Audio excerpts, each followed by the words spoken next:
and welcome to the Wrestling Corner episode number 427. As I say every week, we are trending through this. Congratulations, Big E, or well done, Big E. Congrats, I think I put. We'll talk about that when we come into SmackDown, because it was a really great moment. But I think it's right we start off the show. It's been a sad couple of days in wrestling with the passing of John Huber, otherwise known as Brody Lee, otherwise known as Bob, known as Luke Harper. The wrestler passed away. It's not really been announced. But I think a sad couple of days in the world of wrestling. He was a guy I think has been loved regardless of what he's done in wrestling. In terms of you see the outpour of Twitter love for him, which is overwhelming. Um, obviously debuted in obviously did all the indie stuff. He debuted in WWE with the Wyatt family. Was there with them for a couple of years. Went off on his own. Won I think the Intercontinental belt. Then came back to partner with Rowan and the Bludgeon Brothers. Pretty confident. I think they won at Mania, or they had a Mania tag match. He was part of, I think, the big cullings of releases. Uh, and at the time, the Dark Order was having vignettes and stuff, and everyone's going, "Well, I wonder who the leader." And when as soon as he got released, I'm going, "Got to be Brody Lee."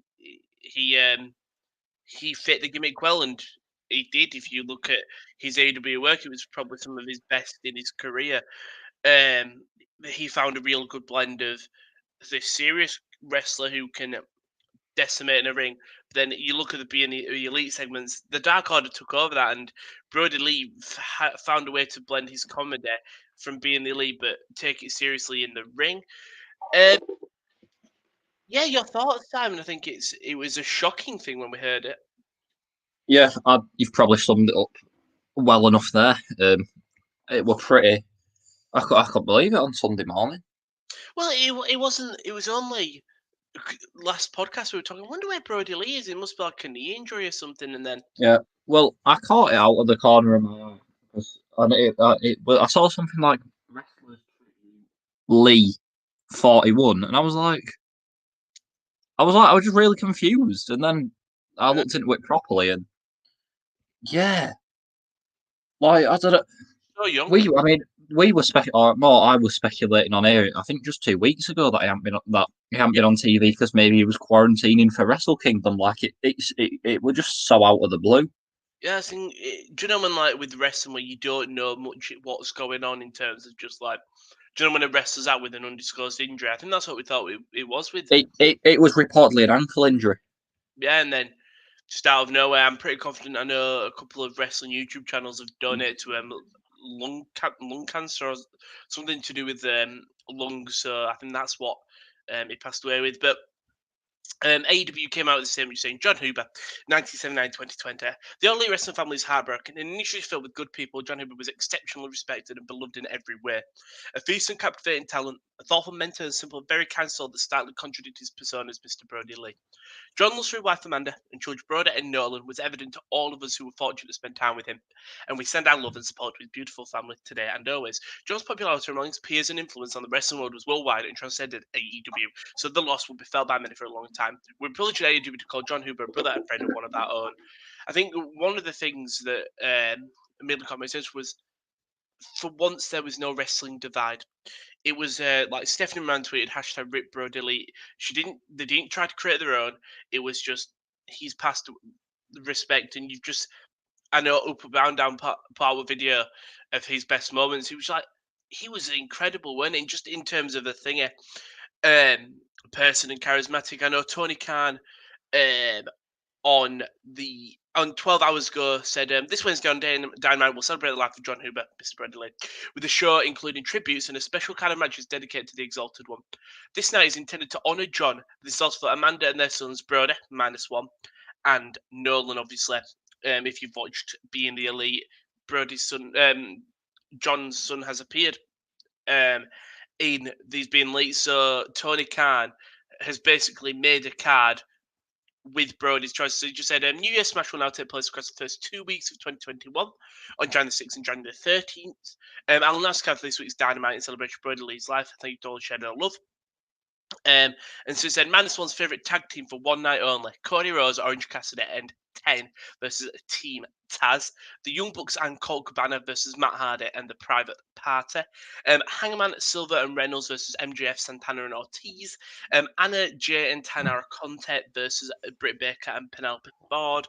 And Lance Archer, Evil Uno, and Stu Grayson versus Eddie Kingston, Butcher, and the Blade. Tony Khan just going to say, I signed up for the Unorthodox trio of Cody Rhodes, Orange Cassidy, and 10 as they're three of Manus One's favourite wrestlers. There's lots between the three of them. 10 is Cody's former student who turned his back on the Nightmare Factory, with all team to honour Brody on Wednesday. So it'll be a very, very, very strange show on Wednesday. I think it'll be fun.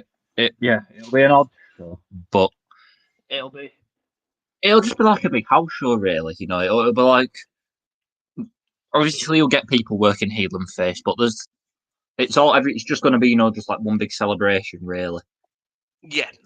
Hence why you've got like some like quite random matches that probably are story motivated, which is like totally fine.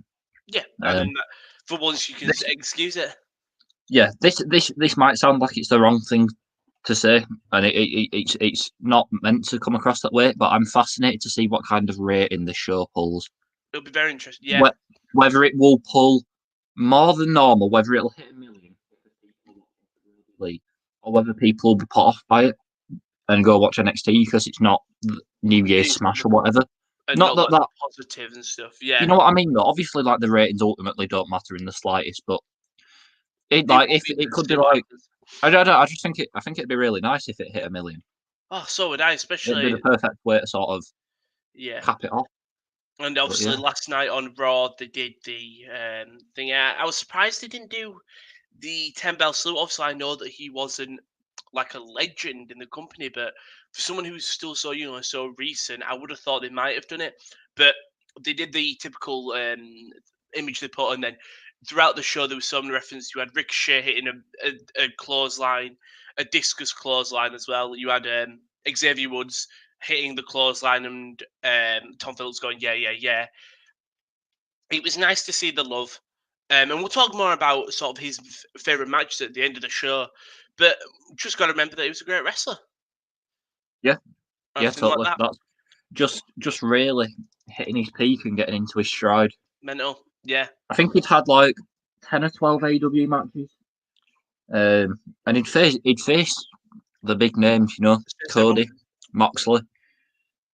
Yeah, and it'll be interesting what the Dark Order do, but I don't say but luckily Dark Order have actually been doing very well. You know, while unfortunately Brody's been gone away with what we thought was the injury. They have, but they can't come out and be the laughing, goofy Dark Order, have they? Not for a few weeks. That would just seem really off and tone deaf. Yeah. It'd be interesting where they go. Like, I hope they don't get a new leader, and either I hope that they all step up or they go. You know what I mean? Like either one person from the Dark Order steps up, or they can't get a new leader. That would just be that just won't be right at all. But it'll be interesting to see in terms of the actual storyline. But we'll start off with AEW if you've got that loaded up. No, not yet. I'll go through. That's all right. I'll fire it up. Well, yeah, I can't remember what opened, to be honest. Opening the show was the Holiday Bash. So it was a Holiday Bash episode of AEW, and it opened up with the Demo God, Chris Jericho, and MJF with Jerry Kager versus Top Flight. Managed to get up. Yeah. We say it every week. Top Flight. I just, yeah. For me, and obviously everyone. Does it? Yeah, not massive, just lag. I think. So. Okay.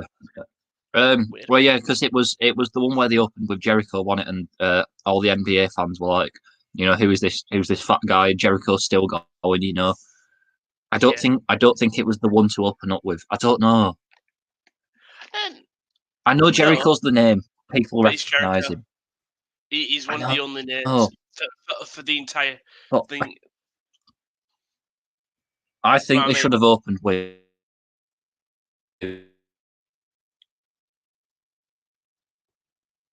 He's gone. I knew we were having issues. I'm guessing he's still maybe open with Sting. I don't know. We'll find out. We'll keep the show going while he's singing. But yeah, you had Top Flight. It was did a Debonair's Jericho and MJF's first AEW tag team debut. Yeah, I think Top Flight are great. Top Flight will be the next biggest stars, along with, I think, the Acclaimed. Both incredible. The finish came with MJF hit Darius with the heat sequence, scored the pin. After the match, Hager congratulated Jericho and MJF. Hager complained that Wardlow was absent for family business.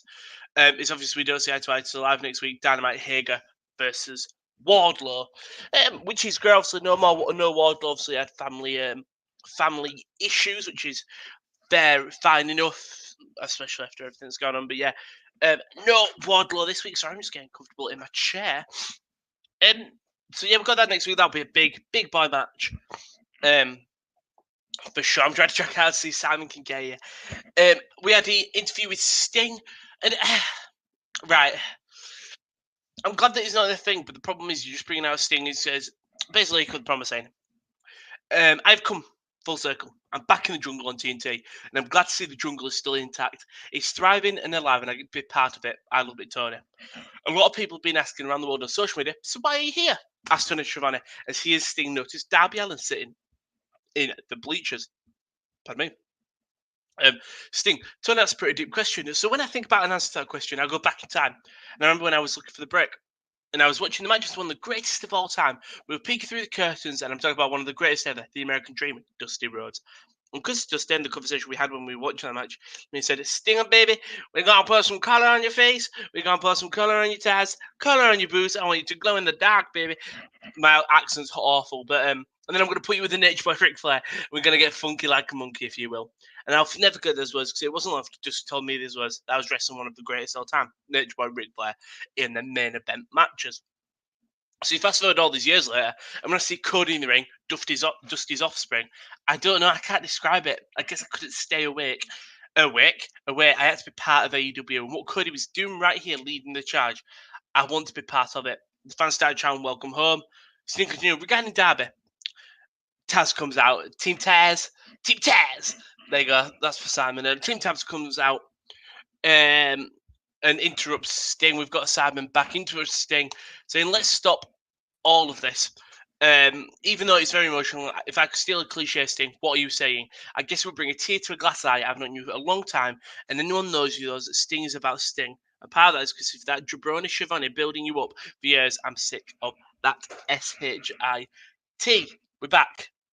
We are back. Yes, I am back, but Google Chrome seems to have lost its ability to work. Which isn't good considering 3 weeks ago I paid £60 for a man to fix it. But there you go. I just talked about how Top Flight are great. They are. Yes. And hang on, let me just. Hager versus Wardlow. I rolled my eyes at the Sting segment a bit. I can't remember what it was, but I don't think I was. I mean, it was all right because there was a bit of symmetry. What was it? So yeah, it was Darby Allin coming to save Sting. And I do. The problem is the debut's great because I know they probably don't want to use him in ring straight away. It's going to be a lot of the same promos for a while. I know, but I feel like we've had 4 on the bounce now, and Team Taz are just looking like just the biggest goofs. And I know it's probably what Cody wants because it's Sting in it. So, but I don't know. There is something that just feels slightly off about it. I said it last week, but it's 4 hard men and Taz's son being terrified of 60-year-old with baseball bat. Yeah, it's got a baseball bat though, and we all know in wrestling that's one of the hardest elements. Oh no, the good thing was the Powerhouse Hobbs went to go get him, did he? Mm-hmm. Yeah, that was the one redeeming probably bit of character work because he should be wanting to go at him. Yeah, he should be like a rabid dog. It totally should. Yeah. Do you want to carry on? Yeah. So then it was Dark Order versus Jurassic Express. It was 5 and 10 of the Dark Order. So that's Angels and Vance, isn't it? Alan Angels is 10 and Ian Vance. Or is it the other way around? Other way around. So Vance has got the 10 tattooed. Yeah. It's either a tattoo or it's paint work. But yeah. Jurassic Express got the win. I feel like we haven't seen him on Dynamite for a long time. No, they've been long time. Dark. Yeah. They were going to cut a promo with Tony after the match, and then FTR interrupt and say we're on a quest to get the championships back, and we're not going to let the dinosaurs hold us back. Yeah. It's all right. It's fine. It is what it is. It's good. It's good stuff. It's just simply how invested I am in the characters. Yeah. And I'm not particularly invested in either of these. I don't know about you. And I like the Dark Order. I think their being the elite work is better than their main show work. I think that these and I think the Jurassic Express are just lingering, unfortunately. Again, we say all the time, there's just too many good tag teams. Yeah, Jurassic, considering where Jungle Boy was at the start of the year, having that pay-per-view match with MJF, they feel like they've really fallen. Like a year ago, he went to a time limit draw with Jericho. Yeah. I know, obviously, you can't have everyone winning, and I understand that. So, sort of, people have to take a step back, and unfortunately, that is the Jurassic Express. Yeah, the time will probably come, and Jungle Boy probably will be a breakaway singles guy at some point. I don't know where that leaves the other two. Luchasaurus would be fine. But yeah, Pac versus Butcher. This was the match I'd have opened up with, just for sort of I think the imagery of the two guys. Yeah, pretty much. Yeah. Just like the intensity of the Butcher, he was just redder than ever, and just he's just got such a good look when he just starts stomping, lunging around the ring. The thing is, it fits his thing of just this aggressive, sort of lunatic kind of butcher at the end of the day. Yeah, he is. The name is pretty much what the gimmick is, which I know that sounds simple, but it's probably quite easy to just play, angry bad guy. But to actually I don't know, he looks like he could be a butcher. I think it helps that he walks around, sometimes in like the butcher's like apron and stuff. Yeah, with the apron and just a red. But then sometimes he's decked out in like all white, which is like quite stylish. It's like contrasting. It's like, oh yeah, he could be covered in blood, like he's just carved up meat, or it could just look quite dapper. Like, well, what is this guy? Why sometimes like that? Why is he sometimes like this? It works. Yeah, totally. I do like the idea that just as soon in between like matches and shows, he's just backstage chopping meats. Yeah, I'd like to know whether kayfabe he sells his own meat or whether it gets sold on to someone else. Like just backstage after all of his matches, where's Butcher? Just carving up a pig. I'll be honest with you. Like that's not how he gets ready for a match. He doesn't work out. He's just beating meat up. Yeah, just beating some meat. Then, right, my audio cut out for this entire segment, and I couldn't be asked to go back and watch it back. Kit Miro and announced the wedding date, which is Beach Break, February 3rd. So I can't wait for it. It's going to be so fun. It is going to be fun, but I feel like it's dragged for a long time. It has, but there's been no mention of this for like a month. True. I thought they were going to do it back in like November. On social media and Dark, it has. I think they've had it a little bit, but yeah, I'm looking. I love a good wedding. I know Cody's already replied saying can't wait for this wedding. I'm going to tux up. Ain't nobody got time to watch Dark. It's on at the same time as Impact. Oh no, and I mean you can't be skipping Impact. You can't. You really can't. I think Dark. I've actually seen a drop off in viewership since Impact became must see. Yeah, it's fair enough. Which makes me laugh because that's basically AEW harming its own show. Yeah. But then again, maybe they're not that bothered about live viewers. I mean, let's face it. They're not paying a TV company. They don't need to get the ratings. No. I can't see what's next because my tab is not responding. So Eva Luna of the Dark Order versus Dustin Rhodes. Yeah, my audio cut out for this as well. So from what I gathered by this, Dustin won. Okay, so he's beaten 2 of the Dark Order, and then they beat him down afterwards. Like it's still going to continue. Yeah, It's quite weak. it is weak. I just don't care for Dustin Rhodes. I'll be honest. Okay. I'm just not a particular fan of him. That's all. Yeah, I can't say I've really ever understood it. I mean, I know part of who he is comes from the fact that he pulled off a very edgy gimmick in a time in history when that kind of thing wasn't.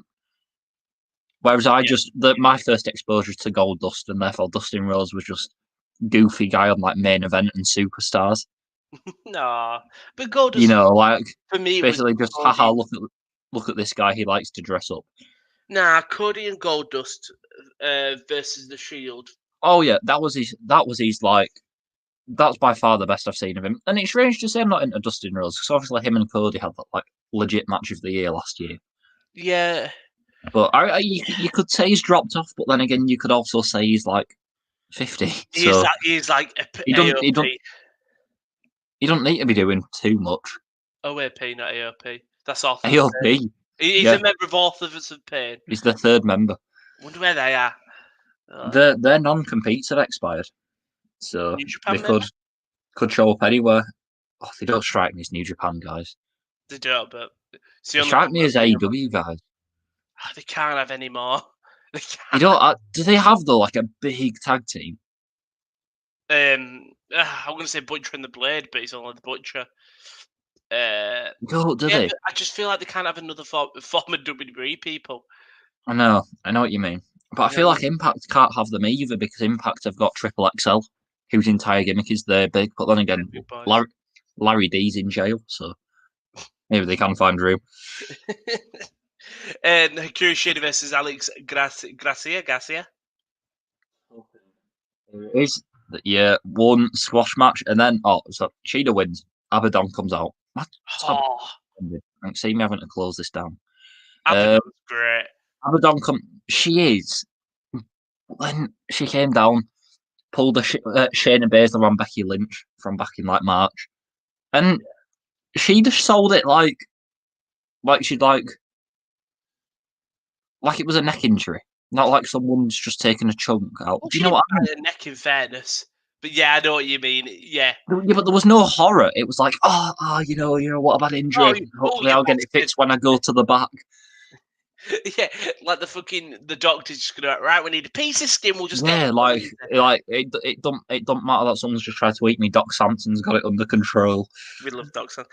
Yeah, I don't know whether that's just because of the language barrier and maybe if this was someone else, but I don't think so. Yeah, but I like Abaddon, so I'm not gonna complain.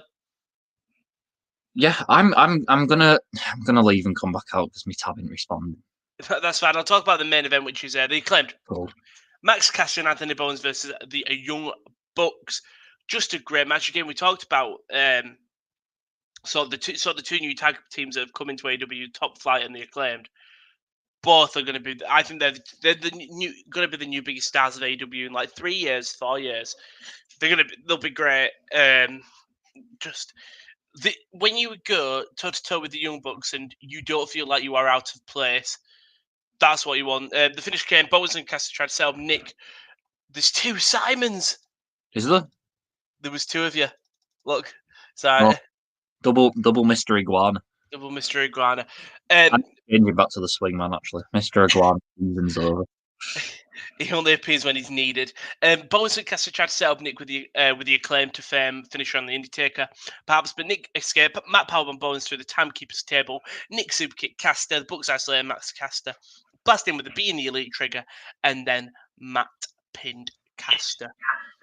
Yeah, Acclaim should have won. Acclaim got the visual pin. I thought that was quite a bold move. Yeah. Having the Acclaim get a visual pin for the tag titles in the main event of a special Dynamite over the Bucks. I love the Acclaimed. I was all for it, but it surprised me. Why not give him a shot? You saw how sort of over the Top Flight were at the start of the show.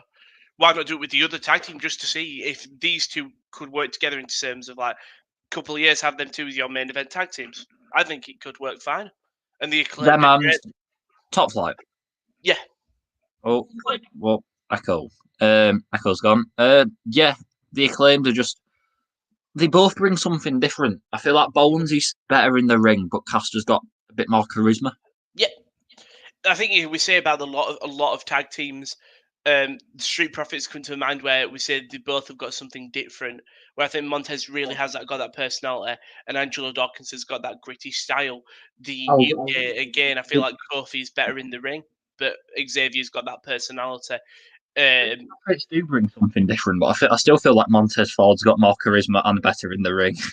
I like I'm going to Dawkins. stand up for Angelo. Dawkins has improved loads, but Montez Ford is good. He's an amazing hype man, Dawkins.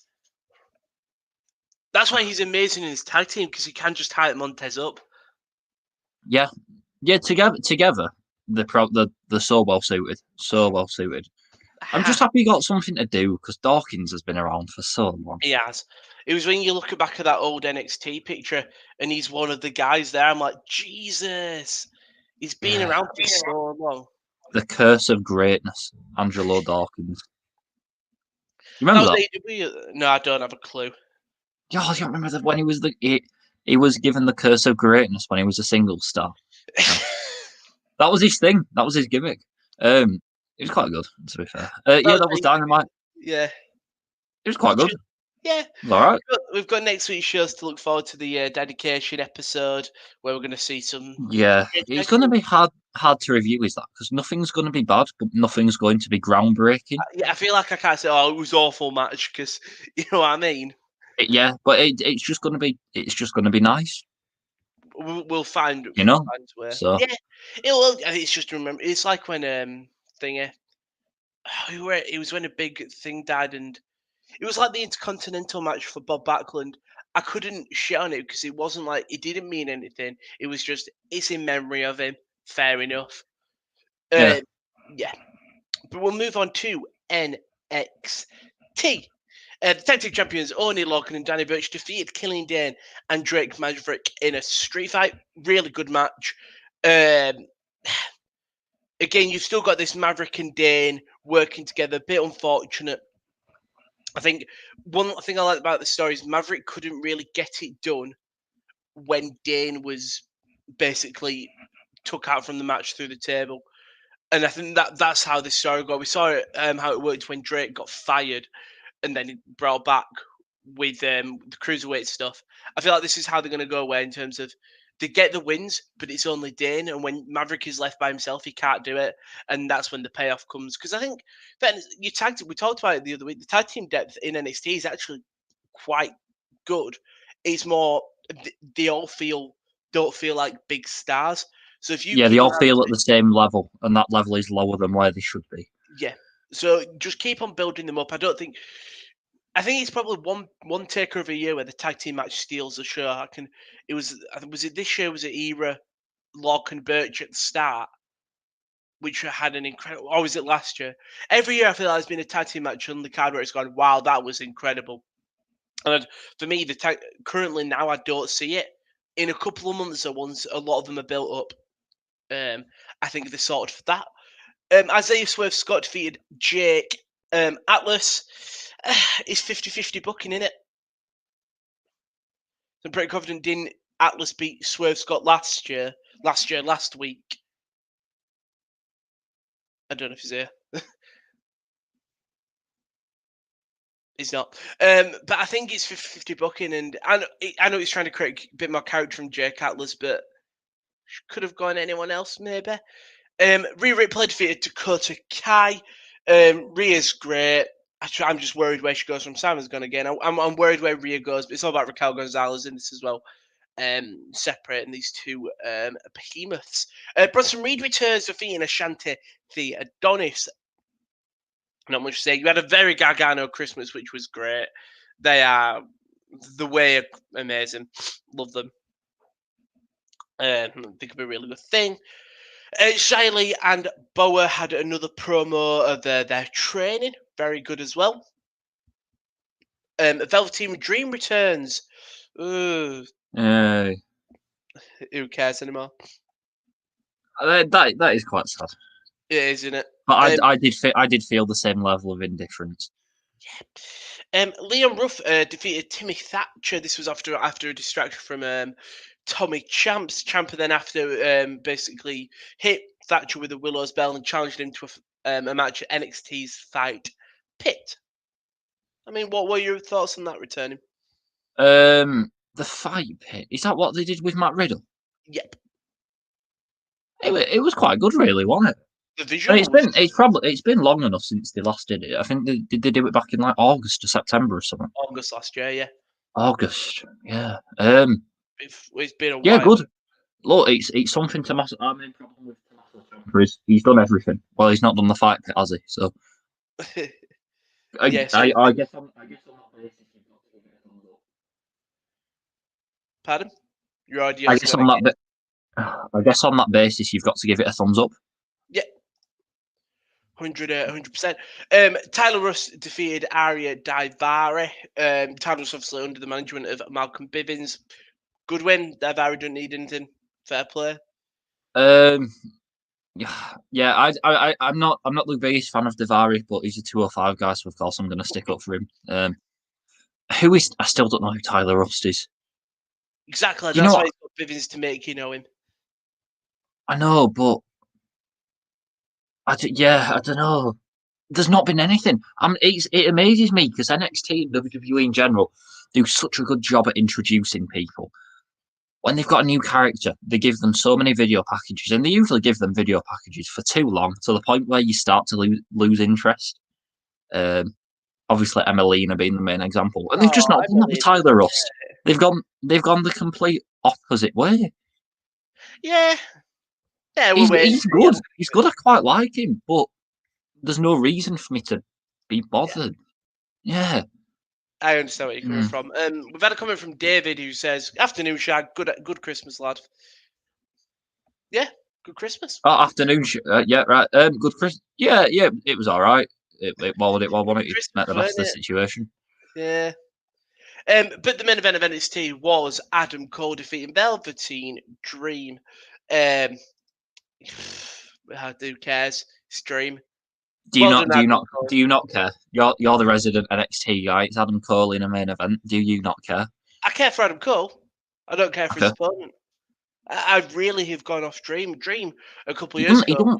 He don't feel important, and his matches don't entertain. Well, that's the thing. I don't know what's happened. Take away everything outside of the ring and stuff. That's not going to climb a judgment. He doesn't feel like the star that he was a couple of years ago. He didn't feel like that before all the allegations. I'd be scared if I was him, because he feels concerningly unimportant to say he's only 25 and he's got another 20 years left. And a couple of years ago he was touted as the next big thing, and now he's like, oh yeah, it's Dream. I'm trying to. Yeah, it really. I was going to say, is he someone that thrives off the crowds a bit more? And maybe he does, but everyone does, and you can't use that as an excuse. That's the thing. Yeah, it's just a shame because he's a big star. Yeah, totally. NXT was all right. NXT was all right again. I think the main event was a bit flat because of Dream, but apart from that, you've had the women's division just chugging on. You've got The Way now trying to establish themselves as a big heel faction. You've got the tag team stuff slowly building up. I think they're just in another rebuild phase. You've obviously got the big New Year's match. Evil. New Year's Evil between Finn and Kyle O'Reilly. Question: do you think Kyle O'Reilly wins that? Yeah, I do. To be honest, I think you're probably right. I think you're probably right in what you said. Probably goes to UK. Yeah, I think he deserves it as well. Kyle O'Reilly, his work in NXT has been amazing. Even though he technically should be behind Adam Cole in terms of just stature and level in the brand, just because of the pushes. I do like though that they're not doing like that, because if they all played second fiddle to Adam Cole, then why is he there? If you know what I mean? Yeah. Like, they should have ambition. They should want to go for the top title. Unfortunately, there's only one man in the era who I think, if I saw them win the main belt, I wouldn't be thinking that's Bobby Fish. Because I feel like I see Bobby Fish as an amazing tag guy. I haven't seen enough of him as a solo wrestler to go, yeah, he could be a title champion. type of title holder. So I got Fish probably wouldn't do it for me, and I think Roderick Strong should be in the cruiserweight division. I think Roderick would be great. I think Roderick would be a great NXT North American. I could see him having a long reign with that. And I'm only saying that really though because do you remember when he was on the original 205, not the Cruiserweight Classic, but the first tournament that they did? Roderick Strong was in that before he joined. Yeah, Roddy's great. Love Roddy. By live regularly. Well, that was NXT. Do you want to go through your Impact and main event and stuff? So no Impact this week. Best of 2020 show. Yeah, big boo indeed. Although there was a good promo from Callis and Omega that's on the YouTube channel, but that's the only bit of original stuff. And there was an advert from Tony Khan and Shivani, but nothing proper. No NXT UK. So, on Major League Wrestling this week. I've never covered this, but it was the final. I've started watching since they've done the restart, and it's really, really good. MLW is good, isn't it? Yeah, and it was the finals of the 2020 Opera Cup, and it went for 25 minutes. Who were it? Filthy Tom Lawler against Loki. Okay, yeah. Oh, wow. And Tom Lawler got the win. But honestly, it went 25 minutes. It was such a good match. That just seems really a gritty it was insane. kind of match. Yeah, it was free to air on YouTube. Finish really good. So Loki goes in for a running drop kick in the corner. And when you sort of hit the drop kick and then you'll like backwards roll out of it. Yeah. So as Loki hit the drop kick and landed on his back, his drop kick had hit Filthy Tom Lawler so hard that as Loki was on his back, Filthy Tom Lawler just fell on top of him and got a roll up, but he was unconscious. That's different. It is different. I've never seen it before. So Loki basically beat himself with his own move. That's cool. It was really nice. Yeah, it's really seen that, isn't it? So, yeah, I'm all for that. MLW, that was all right. 205. 205 never sleeps. They did like Christmas Day show. Fair play to them. Chase Parker defeated Samir Singh. Everrise have got new music, and it's nowhere near as good as the old music. Oh, poor Everrise, you boy. It's not poor Everrise. There's obviously fans for them, but it's not the iconic Everrise music of years gone by. It's not the Everrise you know. Dun-dun-dun, dun-dun-dun-dun. In the main event, Mansoor defeated Raul Mendoza. Mansoor, all he does is win. All he does is win no matter what. All Raul Mendoza does is lose these days. I'm just going to have a look at when Mansoor's last loss was. I'm trying to think. That man is invincible. He is not lost since August 24th, 2019. Who did he lose to? It was a battle royal, and he got beat. They all got beat by Big Ninja. And his last singles loss came against Dijak. Well, that's the thing. Honestly, he's on like a 50-match win streak. Take out the Saudi Arabia links and stuff. He's actually quite charismatic, on the YouTube and stuff, and on the Twitch. Yeah. So I can't fault it. I know wins and losses don't matter in WWE, but that man, why is he not knocking for a title match? Guy's insane. Honestly, some of the people, well, not some of the people he's beat, but you just see all the NXT names, and then it's just like Saudi show, and you see Cesaro, Dolph Ziggler. The thing is, you look at the Saudi shows, the matches against Ziggler and Cesaro were great matches. Brendan Vink.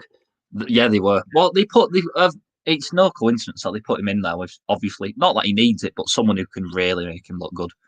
Mm-hmm. And then on main event, I haven't looked at this yet. What a dead episode that is. Nikki Cross defeated Reckoning. Yeah, I've seen that. I saw it on So have you seen that? So obviously Nikki Cross is like her first name, and Nikki's her first name, and Cross is the second name, and they put the first and second names in different fonts. and colours. Have you seen? Do you know what I'm on about it? Yeah, yes, I do. And with Reckoning, haven't they put Reco in one font and like Ning in the next? What is very clearly is happening, because I've done this plenty of times on Photoshop, is they've gone Nikkei, okay, that's in one colour cross, great, and then in the head they've just actually typed Reckoning, and then and then they've gone, that doesn't look right, but we still want it to look exactly the same as Nikkei. Yeah. Reco versus Reco Ning. Reco Ning, yeah. Um, That's poor design. No one watches main event anyway. And Angel Garza defeated Akira Tozawa. Oh, we love Angel, especially after Raw. He's amazing. Yeah, he's good in it. Oh, So that was that.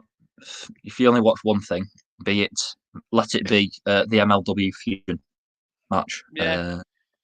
Yeah. We'll go to SmackDown. Did you watch SmackDown? Yes. I feel like matches. I watched put, like, the main no on event, you. and didn't have things, so I watched the well, thing is, I was watching someone who got to the Thunderdome, so I heard about the results, but I watched the cage match and I watched the lumberjack match in full. Okay. But the cage match looked really good for all the flagging off we gave it. Yeah. Roman Reigns defeated Kevin Owens in a Universal Championship steel cage match. I think when we talked about this when it was announced, saying I can't believe they've, after an amazing TLC match, they've for some reason just gone put in a cage match. And I thought the only reason I had faith was I was like, it's all about KO, and he's great. He's just lost in TLC, but he's going again. And it's all about Roman giving Owens a bit more respect at the start. Just great match. Owens refusing to give in.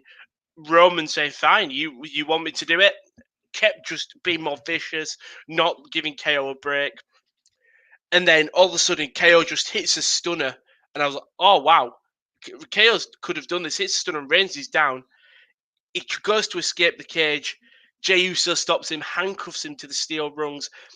And then Roman gets up calmly, walks out, smiles, and then doesn't attack KO, just leaves him handcuffed. Sometimes you see him when they're handcuffed, the heel attack him. Roman just leaves him there. He doesn't need to attack him. He won. He's won. Great The match. Finish was so good because they handcuffed him close enough so that he could put his legs out of the cage, but not close enough that he could just touch down. Perfect. There were two times I thought I'd won it. It was when he hit the first, was I think a superplex off the top rope or something, and then a stunner. I was like, oh my, KO's done this. Reigns kicks out super late. I'm like, oh wow. And then the ending. I thought we were going to win. Would you like to hear a hot take? Oh, go on. What's this spicy Kevin Owens is going to win the Royal Rumble. Yes! Genuinely, I was looking at Sky Bet last night and considering putting like a tenner on. He's 12-1 to win it. It's not biggie. It's not biggie. If KO wins the Rumble, I will happy thing. Especially considering the main event of thing. If KO wins the Rumble, I'm happy.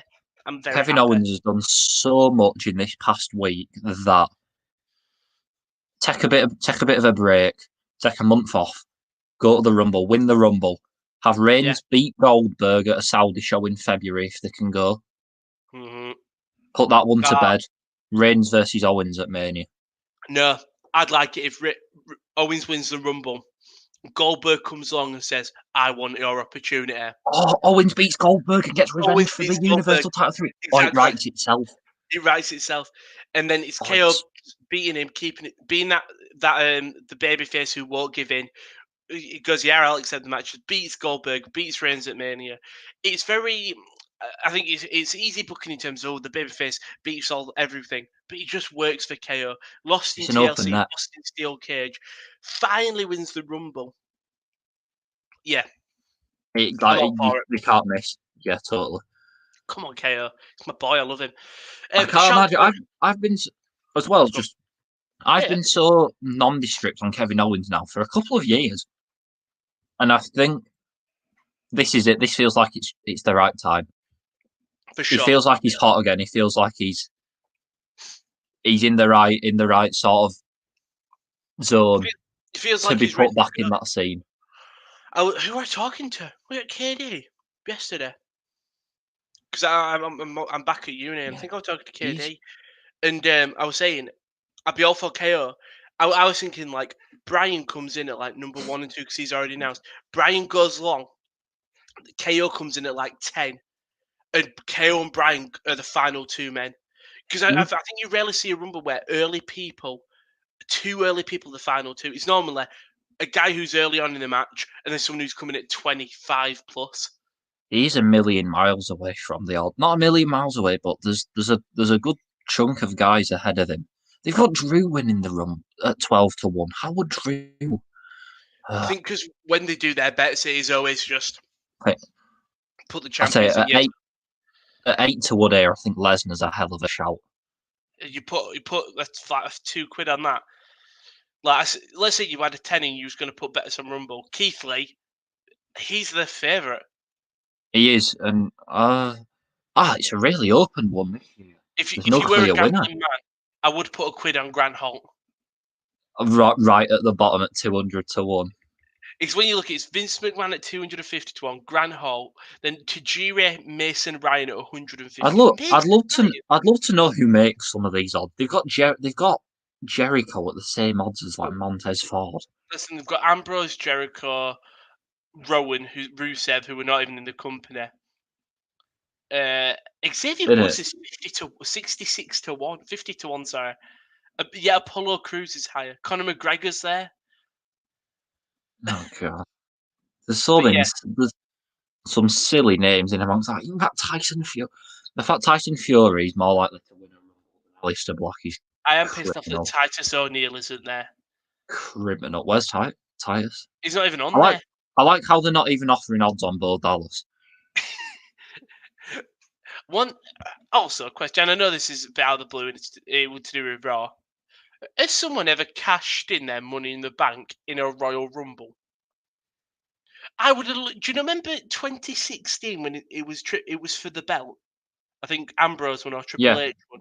That's my favourite Rumble of all time. Why did no one? Who were the Money in the Bank then?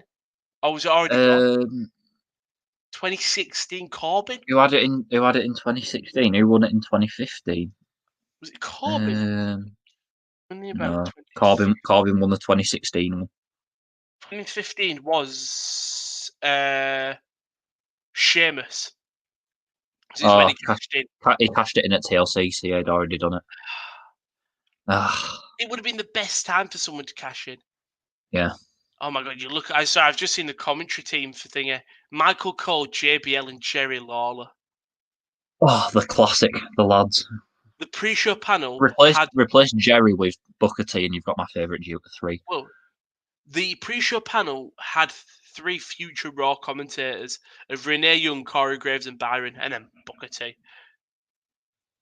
Maybe we'll get Jeff Jarrett on commentary one day. But you had Charlotte Flair and Asuka triumphant women's tag team triple. Oh, fucking hell! Women's tag team title triple threat elimination match. Elimination. Yeah. Get a mouthful. Basically, if your teammate gets pinned, you are out of the match. That's what happened. Bianca hits a spine buster. Sasha Banks hits a frog splash on Bayley. They get eliminated, but they never leave the ringside, and they basically just got involved in the match. Flair pins Belair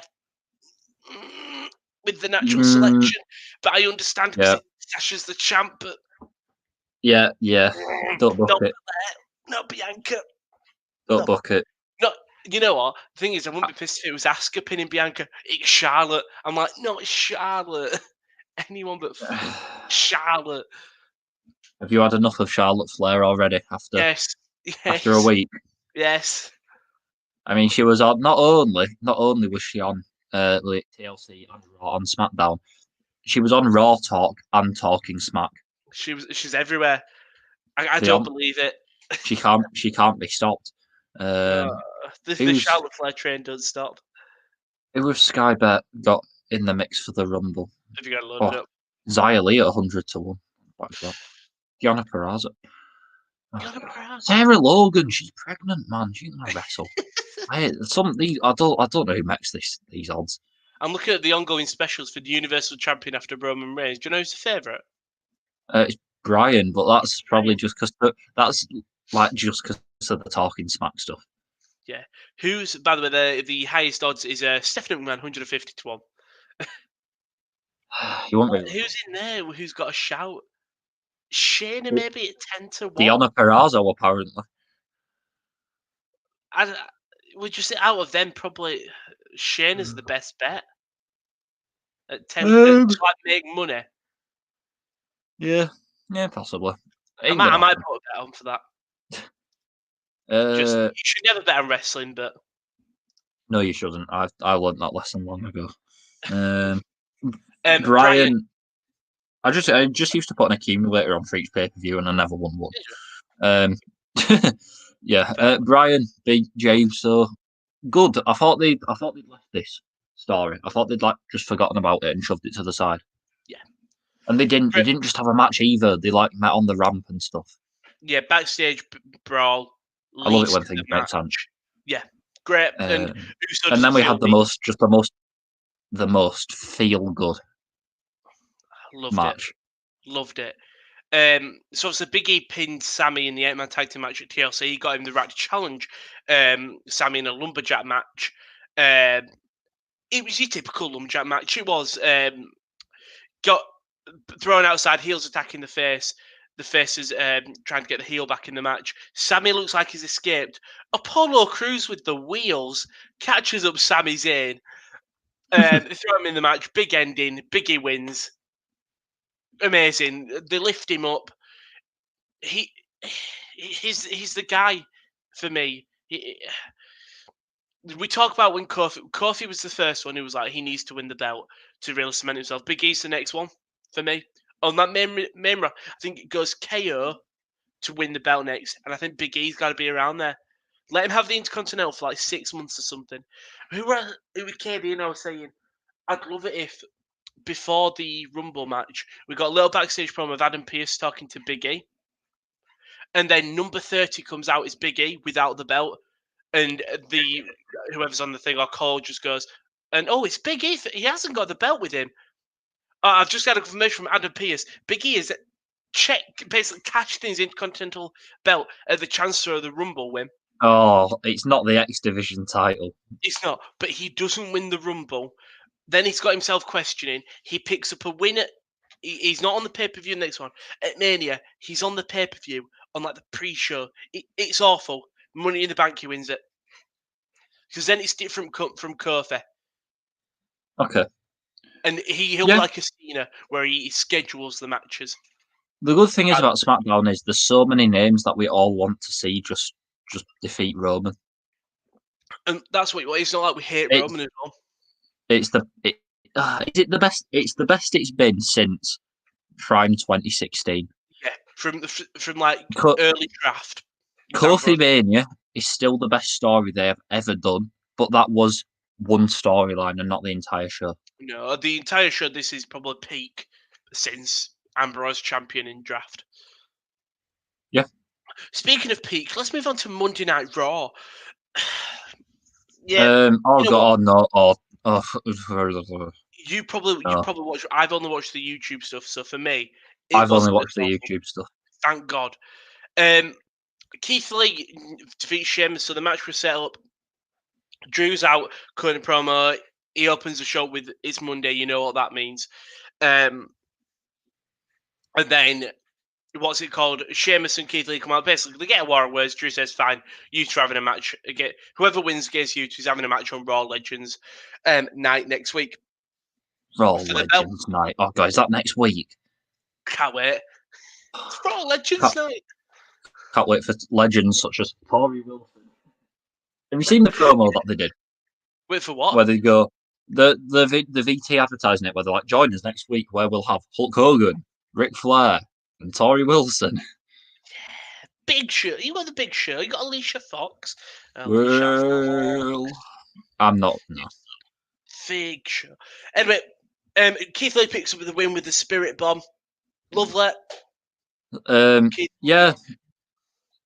Yeah, it's all right. It's good, and like you want Keith Lee to win, and he's winning a big match, but it just doesn't feel important, and I'm not bothered. No. I don't know why. I don't know why that is, but Raw just. I think it's just the integrity of it all. for me, feels undermined by what happened at the end. Yeah, for sure. I thought you were on board with it. Yeah, I love the ending segment of it. Is the Alexa stuff. No, I mean the Orton stuff. Not the Orton stuff. The Miz Money in the Bank. Was that the end? I don't know. I just presumed it was at the end. I think the ending was the Orton Bliss final segment. Naira announces she's going to enter the Rumble match. Angel Garza's Rose gets trampled by R-Truth. Again, loved it. And At least he gave it to Charlie Caruso. He sort of made sense. I liked it in terms of Angel Garza saying a man never reveals. The Rose, and then he just hands it to Charlie. I was like, it's not a nod to him. It's like he sort of forgot about her. Yeah. Yeah. Who gives a shit anyway? It is what it is. Angel Garza's amazing. Grand Metalik defeats The Miz. The Miz is still in his own head about losing the Money in the Bank and stuff like that. Grand Metalik then pins him roll up. Going for Grand Metalik, I suppose. Indeed, it was. Way to make Miz feel like a mega star. I can really vision him beating Drew for the title. Shayna Baszler defeats Dana Brooke, and then she puts Mandy Rose in a Caribbean clutch. If this is starting a thing of Shayna running through the Raw Women's division, I'm all for it, but I don't think it is. I think it's far from it. But I don't think it is either. I think it is just simply Shayna Baszler beating Dana Brooke. Dana Brooke. I like Dana Brooke. She's improved a lot. I've got to give her that. Yeah, she has improved. Tough L for the sexy muscle friends. Have they actually called them that on commentary, or is that just a Raw talk thing? I think they called him. I think Cora called him that. Not Cora. Yes. Siren. I think Canon. Maybe. I think I'll talk about the thing. We had a 5-5 Funhouse segment. Now, genuinely, I like this. If the 5-5 Funhouse wasn't so easy to get, Alexa's in the ring, inviting her to come down to the playground, and she gets pissed off when Orton's music is done, and then it cuts to the screen, and Orton's in the Funhouse. Fair enough, I'm fine with that. I just want to know how he got there. It's common knowledge now. It should not be Seth Rollins going backstage and just trashing it. The Firefly Funhouse should be a figment of Bray Wyatt's imagination. I like that he was there because I enjoyed the segment of him just going, "Oh, Husky, the pig is here!" Boom, just destroying the funhouse because there's no one there to protect it. I think that's how it should work. Unless the way they were going around it was, well, the Fiend isn't here. There's nothing protecting the funhouse, so anyone could go there if they want. And I like the way that Alexa was getting more and more broken as all the puppets were being decimated. I just didn't like that it was so easy to get to. That was my only gripe. I don't want to see anyone in there at all. Yeah, I can see that for sure. But that leads to Alexa challenge Randy to a match. So we'll talk about that at the main event. AJ Styles defeats Elias. This comes off a backstage segment. I don't care for Elias, unfortunately. No, he feels very just redundant. Jackson Riker it doesn't enhance anyone involved. I mean, yes, it does. It enhances Jackson Riker because he was up to nothing before, but Elias ain't any better for it. I wasn't a fan of Jackson Riker falling over at the sheer size of Big Ninja. Yeah, it was like you're a big hard man with sleeve tattoos. Don't fall over at the sight of a big man. I know. Particularly when you know he's there and it's not a surprise. Yeah, I'm just not a fan of Elias. I think I was a fan of what are you laughing at? You've just got it in for some people. They just can't do anything. I like Elias. Elias is great. The singing gimmick is amazing. I'm not a fan of Jackson Riker. AJ's gonna win this. AJ is a million times better. Just do something different. Get fuck off Jackson Riker. Well, if the next batch of releases, I think is a gone. Yeah. Mustafa Ali defeated Ricochet. Love this. It was all about. I liked the match. Match was great. I think Ali and Ricochet are two of the best wrestlers on the roster. I don't really like the reason it was coming through with Retribution, but the finish was great. Ricochet on the top rope, gonna do the 450. Ali gets the knees up and then just locks in a submission straight away. The finish was really like that. I'm just not a fan of the whole Retribution. But if it gets Ali on TV, I'm fine with it. T-Bar, that was a rough. Yeah, it's like it does get Ricochet. They're on TV, but Retribution are never going to get over until they unmask them and give them proper names. I'm not going to get excited about a group with a man called T-Bar and another called Slapjack. Look, things get better with time, obviously, and like at first everyone's like, "Oh, what a stupid name!" At least we'll like all adapt and get used to it. No, there's not going to come to a point where T-Bar and Slapjack are acceptable names. Exactly. Particularly for Dijak. Dominic Dijakovic. Chris Dijak. Donovan Dijak. I would like it if 1 week Ali comes out and just goes, I've had enough. Shane Thorne, Dominic Dijakovic, Dio Madden, Mia Yim. That's who we are. You know what I mean? They could literally do that. They could be like they've pretended to be, someone they're not for far too long. We are real. We are here. We are Retribution. These are their real faces or something. Yeah. But Dijak could have to grow hair back. We had these names to try to break the system. The system wasn't broken. Maybe if it, do you know what I mean? Like, it's all right because we've got Charlotte Flair again. What would they fucking do? She beat Nia Jax by disqualification. Who gives a shit?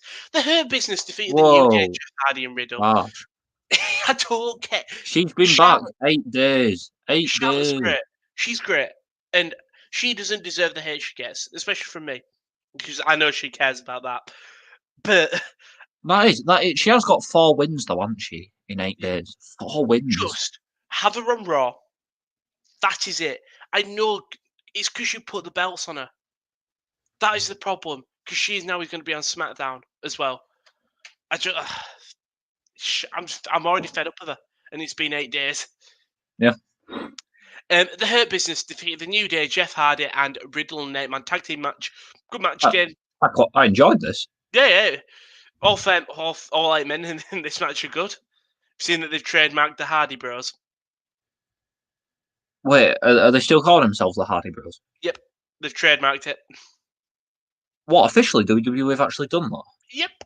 Oh my days. Sorry, I'm not even mad. It's quite a good idea. It is a good idea. Yeah.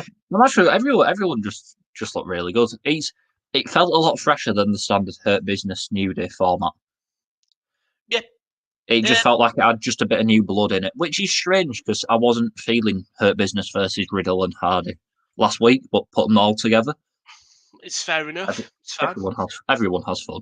And then the main event segment, Alexa Bliss is in the ring. Randy comes out and put it easily. Alexa asked Randy to burn her alive because she doesn't want to be without the Fiend, basically. And Randy says no because I don't want to go to jail. It's basically, do you think about it in the long run, is what was said.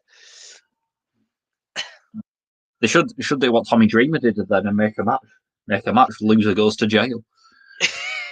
Settle it like men, like they do in Impact. None of this pussyfooting around. None of this fucking light yourself gasoline. Alexa could go in. I think Gary Cassidy tweeted, Alexa can go into Hollywood after wrestling if she wanted to. Her promos, her acting in this is great. It is, and it's one thing she's got going for in this company. She's still a great wrestler, but the visuals and the audio from her are amazing. And Autumn was great. This is when she holds the gasoline, puts it on the floor, and Randy just starts and just basically shouts over them. It was a great promo, and I didn't like the way it ended in terms of, I love the thing of Alexa pouring it around her, giving Autumn the line to burn her, Autumn not doing it, her pouring the gasoline over herself, and then nothing, just Autumn going, I'm not going to give you sort of that pleasure, if anything. I just didn't like that it went all black and it ends with Autumn with the lighter. I'm like, Yeah, well, I was confused when it cut out on YouTube because it just at the important bit, it went to black and then, are you ready? No, that's the SmackDown one. Hey Nate, You know what I mean, though. search. Yeah. Yeah. Is that what the show ended on? I think that's how it ended. That's the problem because I've not listened to any reviews of it yet. Although I know Steve here of Stephen Larson was absolutely raging at the way the Miz just got given Money in the Bank. oh yeah, I forgot even to mention that. So It yeah, was like, oh yeah, had them pay. Scrap Daddy comes along and just goes, oh yeah, here you go. Yeah, that's it. Morrison and Miz are just in the rafters on the stairs, sulking, and then basically Adam Pearce comes on saying, "Stop sulking. You've got the belt back." And then Miz gets it, and then they pelvic thrust, but for way too long. They just over celebrate. By the way, I have found the ending of Raw. Do you know how we saw it on Thingy, where it was all back? It was Orton with the lighter. That is how Raw ended. That's how Raw ended. Yep. That's not a cliffhanger though. That's just annoying. It's just being a bit of a pyromania. That's just a colossal waste of everyone's time. I give up with Raw. Yeah. It's so polar opposite to SmackDown. I don't At least get Angel it. Garza was on. Does it really count though? If all he's doing is giving getting run into by the 24/7 lads, and then I know, but I handing like a rose Angel to Charlie. Oh, have you? I've looked into getting a Swinger cameo. I'm going to actually do it. For God's sake. I don't know what to say though, because I'm a bit scared because I've watched 4 of them, and he says the same thing for two different people. So I hope he don't have just like the same one that he goes out for everyone. I mean, I'd admire it because it's the peak of laziness, but he goes, James, my number one Mizark, wishing you the happiest birthday since Bob Backlund stretched the iron sheik in the garden, Daddy. He's great, isn't he? He is good. But time for the main event, and sort of let's end on sort of a happy note. Obviously, the start was a bit somber and stuff, but the main event question, I think it was only right. Brody Lee's best match, of what we know of him. So that's Luke Harper or Brody Lee, because he has had sleeper matches. He's been involved in sleeper stuff. Have you got one off the top of the head? Or 2 have come to mind. Him laying out Cody with the entire Dark Order, standing over him with that TNT title. I know it's not a match, but it's a segment. Yeah. And I can't remember the match, but wasn't there a triple threat on an episode of SmackDown between Luke Harper, Randy Orton, and Bray Wyatt? And Luke Harper should have gotten that triple threat at Mania, because he tore that house down. Do you know which one I mean? Was just before Mania. I found it here. It was. Oh no, that's Randy Orton and Luke Harper versus Eric Rowan and I'm going on the hunt to find it. Hang on. Luke Harper. Randy Orton Kane versus Bray. Randy Orton versus Luke Harper. Maybe it wasn't. It might have been Randy versus Luke Harper at Elimination Chamber 2017. It was just before Mania where everyone was like, Harper deserves it. Make it a triple threat. You know what I mean? For me, one of the memorable matches I think of is, like you said, the standing over Cody with the Dark Order. Like his AEW was great.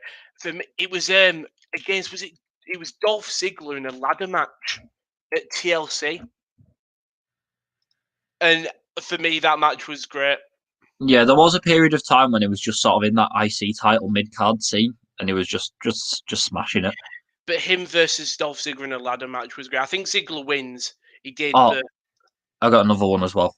Him versus T-Bar at Worlds Collide. The thing is, that was a great match. It actually was. There was no story, no build apart from social media stuff, and it was such a good match. If I'm right, was he involved in the WrestleMania ladder match? 2016 maybe. Hold on, I'm just looking now. I think he was involved. Yeah, if it was the one where Bryan won the ladder match in the opening match of the show, that was Mania 31, which was in 2015. Yeah, it was that. He was great in that as well. Oh, yeah, I'm just looking at the card for that Worlds Collide show where it was Harper versus T-Bar. Some good random matches, but no way Jose versus Rick Boogs. Yeah, that Damian was Priest versus Kona Reeves. like Finn versus Il. Oh, I'm looking at the wrong. Yeah, Finn versus Ilya was on a. It wasn't the same card. I was going to say Ilya wasn't signed back then. This was. Oh, that was World Collide 2020. That was an even better show. Oh yeah, that was for the Rumble. That was Worlds Collide was so good. Like you look at that card: Kaylee Ray versus Mia Yim, Finn Balor versus Ilya, Jordan Devlin versus Angel Garza, who was the champ, Isaiah Swerve Scott and Travis Banks, DIY versus Mustache Mountain, God. Ripley versus Storm, then Imperium versus the Era. Angel Garza was a champion this year. Mm-hmm. Yeah. Nah, I don't believe that. When did he lose it? I know know. we've gone off the topic of Brody Lee, but Talk about great champions. he's had a lot of great matches, and I'm sure people really like the dog collar one. I can't say it did it for me. I think he'll be looked back as a guy who, you know what, he had a lot of good matches and he had a good character, and it was a shame he was took so early, especially coming to put sort of what it would be his peak. Yeah. But yeah, I'm just looking at the Garza stuff. He probably wins about half his matches. He did Super Showdown, Saudi. That's in 2020. We're going to get 3 Saudi shows, aren't we? 2021, yeah. I think this is also the final episode of the year. We start. You forget. I think we started off the year with what might be one of my favorite Rumbles. Yeah, like it was the Rumble where Brock dominated. Yeah. And well, I was watching it, and I was thinking at the time, what a crap Rumble. This Lesnar's just dominating everyone. You know, he's jobbing out John Morrison and Elias, and I fully got worked. And when Drew got that Claymore, and the camera pans out, and I can't remember the baseball field, but honestly, it goes wild. And from that moment on, you're like, yeah, it's happening. What? Well, that's the thing. I was just, I was watching it with Kieran, and you look at Brock comes in. He was there for Minute Maid Park. He was there for 26 minutes. Elias, Rowan, Rude, Morrison, Kofi in like 5 minutes, I think it was. Like Ray, Big E, Cesaro, like Cesaro in 18 seconds, Benjamin, Nakamura, MVP, Keith Lee, Braun, and we were getting worked. Then boom, Ricochet comes in, holds on for long enough. It was throwing back, and then Drew coming in, eliminating him. Great, really good. Such a good Rumble. The Edge return. You had Seth and Murphy and AOP it was Seth's Messiah gimmick really coming to fruition. Amazing. Yeah, superb. Maybe the best. My favorite pay per view of the year is still WrestleMania. Yeah, WrestleMania. I loved WrestleMania. Yeah, even the crapness of it. Yeah, everyone. I think it just as shit it was because there were no crowd. They genuinely stepped up. Totally. And I think one thing you got to look at the end of the day, this year has been great for wrestling. Especially during the pandemic, we still had wrestling because there were a time and space where there was no football, there was no sports, there was no F1 for me. Every week there would be wrestling, and they kept going. And it's the one thing that you can't be annoyed with. They still kept going. They were producing great content, great weekly shows. Mm-hmm. And thank you to WWE and AEW Impact, Ring of Honor. Is all you can say. Yeah, I echo those sentiments. And also, thank you to everyone that's watched us over this year, because we've been going for nearly a year now, surprisingly. We're episode 47, so we've got 5 more episodes nearly. Yeah, but thanks to everyone who watched us. Should we warn about next week? Because it's Wrestle Kingdom at the same time. So maybe next week I might just do a quick episode while Wrestle Kingdom's going on, but just a quick recap. And then the week after, we might only be in half an hour episode next week. And it might be done. Well, Wrestle Kingdom starts at 8, so if he's got to go 3.5 hours. Well, or we could just delay the episode. Yeah, that as well. We'll figure it out. We'll talk logistics. We'll definitely figure it out. But 2021 is soon. It's in 3 days. On the channel, we've got darts. Josh is back with the darts tonight. It's heating up. I think we're in the quarterfinals now. So thank you everyone who's tuning to Josh's darts. NFL will be back. It will be back. I don't know whether they're going to do the playoffs or what. There's going to be hopefully more YouTube content maybe on a Monday. There's going to be hopefully a lot more stuff with football. Champions League returning very soon. But yeah, thank you very much for joining me today. Hope everyone had a good Christmas, Sam. But thank you very much for joining me. Yep, thank you. And we'll see you next week for whatever goes on wrestling. Because who knows anymore. More Charlotte Flair. Yes. Bye-bye.